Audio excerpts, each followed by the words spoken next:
Minecraft's ancient cities are both very scary and fun to explore. This is the ultimate Minecraft ancient city guide for 1.21. First, let's start with how to find ancient cities. Ancient cities can only be found rarely under mountainous biomes, for example, frozen, jagged, and stony peaks, as well as snowy slopes. Here, they spawn around y equals -50 in deep dark biomes. The deep dark is a rare cave biome full of Sculk, this dark blue spotted block. So now that you've gone out and found yourself an ancient city, let's talk about the dangers of the city, because that's quite important. Mainly one danger, and that is the Warden. This mob is completely blind and relies a lot on its hearing ability. They hear any sounds you make for up to 15 to 20 blocks away, and can track you down pretty well just through that. In case you're curious, yes, they are hostile when they do detect you. But even then, let's say you're dead silent, accounting for the hearing ability, they also have a strong sense of smell, which they can again use to sniff out your location and kill you. Also, don't think you can engage these guys in combat either, as they have 250 hearts of health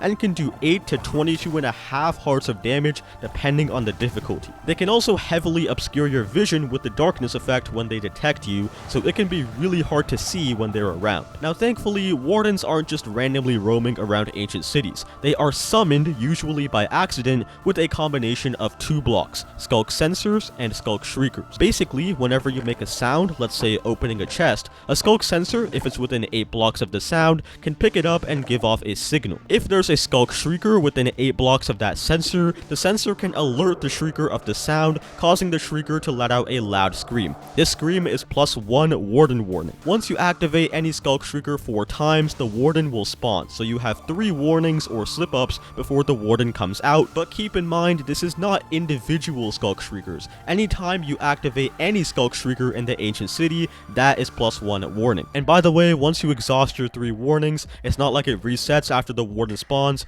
Hooray, you have 3 more warnings before you can spawn it again. No, once you summon the warden, every time you activate a shrieker after that, the warden will spawn again and again every time you do so. You cannot reset this unless you go 10 real life minutes without activating a shrieker. Each 10-minute block is -1 warden warning. But this is really tough because there's a lot of both sensors and shriekers in the ancient city. So because they use mainly sound, the only way to avoid summoning the warden is to be really quiet. Any minor sound, even just walking or jumping, can set off the Sculk. They can also detect if you step on them too. But keep in mind, for the Sculk shrieker to actually go off, it needs a sensor to pick up the sound. So Sculk sensors by themselves are harmless, and Sculk shriekers by themselves are also harmless as long as you don't step on them. And if you think sneaking around is the only way to get around the city, well it is, but also not really. Here are some items to combat the Sculk and the ancient city in general. You don't actually need that much gear, but there are definitely a few essential items. First, we got a hoe. Now this will help you break Sculk shriekers in the ancient city really quickly. However, breaking Sculk shriekers does make a sound that alerts Sculk sensors. So if there's another shrieker nearby,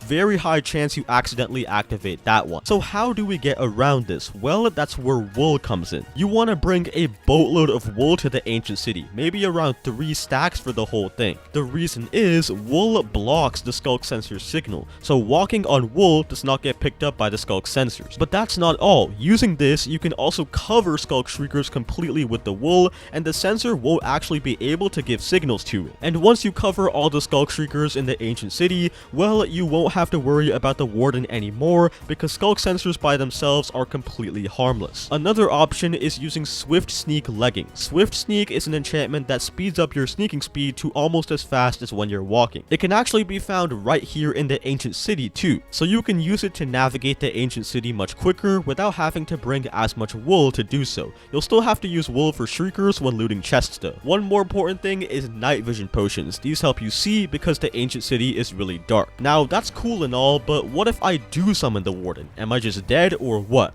Well, no, really. Let me ask you, what do you think would be the best way to escape the warden? If you said try to tower up, well that's wrong because the warden has a ranged attack which has a range of 26 blocks. If you said hide underground, well that's also wrong. The warden's ranged attack goes straight through blocks. So instead, there are 3 options. First option, just run away. I know this sounds dumb, but believe it or not, the warden is actually pretty slow, much slower than the player, so if you can gain a 20 block distance from him before he's able to catch onto you, you'll be safe. It is a bit risky though, so a safer option is to use ender pearls. As soon as you summon the warden, just throw an ender pearl super far away and you'll be completely safe. Just be careful not to throw it too high, since the ancient city does have a roof, and if you hit that, you'll take a bunch of fall damage. But you may be thinking, hey dude, what if I just ender pearl away into more Sculk? Well, don't worry, the shriekers won't activate. When you activate a shrieker, all shriekers in the ancient city go on a 10-second cooldown, so basically you'll be completely fine, don't worry. But wait! We also have to talk about the chest locations of the ancient city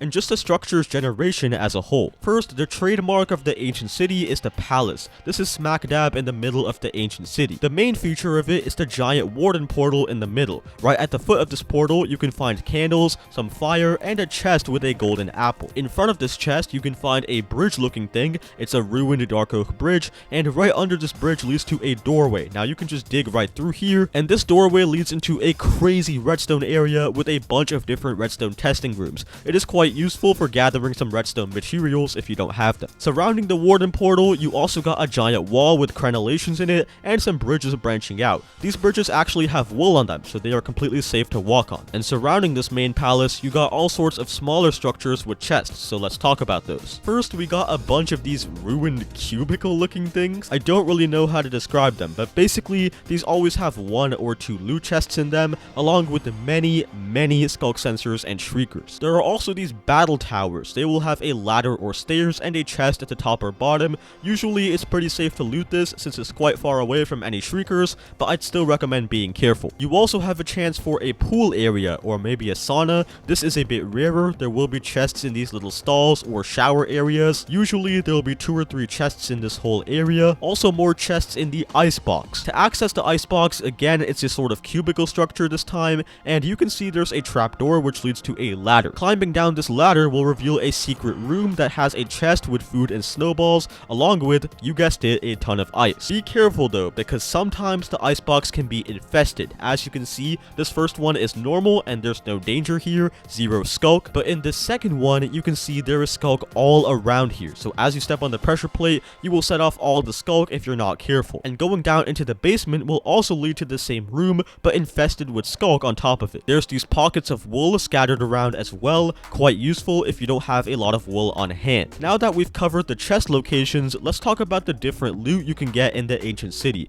There are some goodies in here. You got basic things like potions of regeneration, glow berries, even Sculk sensors. You can find 2 music discs in here, Cat and 13, and you can find disc fragments. These are fragments of disc 5, a Minecraft disc which contains all the lore of the ancient city. Putting 8 of these together in a crafting table will give you the full disc to play in a jukebox. Some of the more valuable items include diamond leggings and hose. Usually they are enchanted, and sometimes the diamond leggings can have swift sneak on them. You'll also find individual enchantment books that can have 1 or more enchantments on them, and there's a 22.8% chance for an enchanted golden apple, making the ancient city the best place to get enchanted apples in Minecraft. It also contains amethyst shards, which have a few uses, and a couple of armor smithing templates, so the ancient cities have really good loot. If you guys did enjoy this video, then please consider dropping a like and a sub, and as always, I will see you in the next one.